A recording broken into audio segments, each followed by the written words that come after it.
as a way of explaining this idea of the topology of mechanism, I'm going to try and draw a form in 3D. I'm in VR, and I can draw these squiggly lines in this wonderful paint program that I got. So I'm going to just do this and do it in a loop maybe. And what I want to suggest is that what we see as mechanism is something that we perceive when we're inside this form. So here I am inside this form now, and I can move down it, and I can move forwards, and you can say, well, that's the future, and I can move back, and that's the past. But what I can only infer is what must be outside of this form, which is determining the trajectory of its shape. That's basically the field that it's moving through.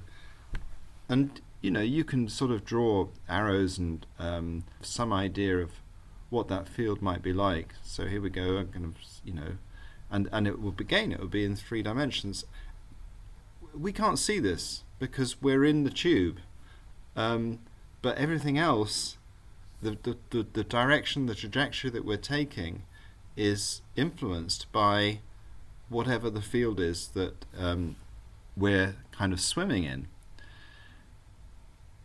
I think it's perfectly reasonable to suggest that the field is some kind of mechanism, as is the movement that we experience and the perception that we have as we're moving in the tube. They're both mechanistic, but we can't see it all.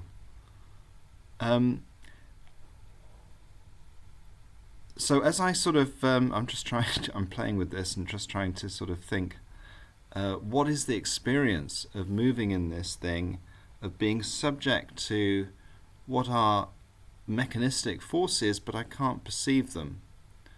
And that's partly because it's in space. Because in order to perceive it, you have to move. You have to, even in order to perceive the experience of moving through the tube, you have to move through it. And in order to have movement, you've really got to have 3-dimensional space.